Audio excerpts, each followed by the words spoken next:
Salut à tous les amis, j'espère que vous allez bien. Alors j'ai eu beaucoup de réponses pour le V. Donc je vais vous dire un petit peu les différentes réponses que j'ai eues et puis je vais vous dire le mot que j'ai choisi. Il y a quand même deux personnes qui ont réussi à trouver le mot que j'ai choisi.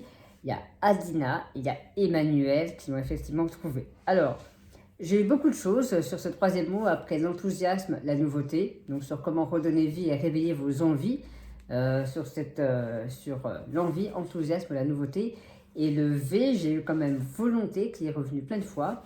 J'ai eu la vision, la vie, la vérité, la vitalité.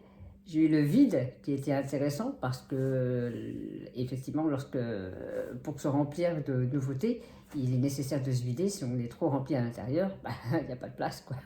Donc celui-là, il était vraiment intéressant. Il y avait vin blanc, qui était très bon. Et j'ai aussi mon frangin qui m'a dit virage, ce qui correspond tout à fait avec l'ordre du jour, parce qu'il reste de la neige, donc ça skie encore très bien. Voilà. Mais non, c'est pas le mot que j'ai choisi pour vous, ce troisième mot. En fait, c'est vivace. C'est vivace. Et ma question, c'est à quel point est-ce que tu es vivace? Dans le sens, à quel point est-ce que des projets, des envies que tu as, même si à certains moments, eh bien, tu les mets de côté, à quel point est-ce que tu les gardes en tête et que tu reprends l'année d'après, est-ce que tu te remets en marche vers ces envies-là? Et la vivacité, elle est extrêmement importante. Et cette idée me vient des plantes, tout simplement, parce que tu connais peut-être, il y a des plantes, il y a des fleurs vivaces, il y en a d'autres qui sont annuelles. Et les vivaces, ce sont des plantes, moi j'adore les plantes vivaces, j'en ai planté dans mon jardin, ce sont des plantes qui refleurissent et qui repartent chaque année. Et même si on a l'impression qu'elles meurent pendant l'hiver, eh bien non, tu les vois repartir au printemps. Et je vais aller chercher la définition exacte. La définition exacte dans le Robert, c'est constituer de façon à résister longtemps à ce qui peut compromettre la santé ou la vie. Je répète, constituer de façon à résister longtemps à ce qui peut compromettre la santé ou la vie. Donc il y a vraiment une notion de résilience derrière la vivacité. Il y a cette idée que malgré la neige, malgré la pluie, malgré le gel, eh bien la plante a l'impression qu'elle est dead, qu'elle est morte, mais en fait pas du tout. Elle va repartir au printemps. Elle va revenir de plus belle. Et je trouve que cette qualité, elle est indispensable parce que dans notre existence, parfois, il y a des envies qu'on ne peut pas réaliser tout de suite parce que c'est pas le bon moment, parce que c'est juste pas possible en fait, factuellement. Et on a trop souvent tendance, je vois trop de personnes qui abandonnent et qui se comportent plus comme des fleurs annuelles, c'est-à-dire qu'il faut replanter à chaque fois, qu'il faut reacheter parce qu'elles meurent lorsqu'il y a du gel, lorsqu'il y a des températures basses.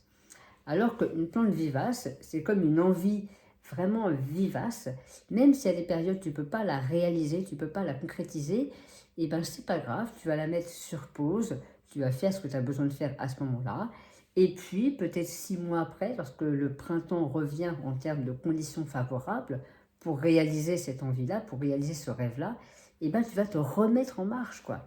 Tu vas y retourner, même si c'est la deuxième fois, même si c'est la troisième fois. Et c'est ça qui m'intéresse dans la vivacité. Je vois trop de personnes qui abandonnent, qui laissent tomber, qui disent c'est trop dur, j'arrête, ou c'est pas le bon moment, de toute manière, c'est pas les bonnes conditions, et ils abandonnent. Et c'est dommage.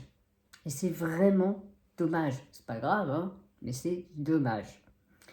Et c'est marrant parce que ça, c'est une qualité qu'on me prête souvent. On me dit, Christophe, surtout ma compagne, elle me dit ça, lorsque tu as un truc en tête, ça peut mettre du temps avant que tu le réalises, mais c'est impossible de te faire déraciner l'idée que tu as en tête.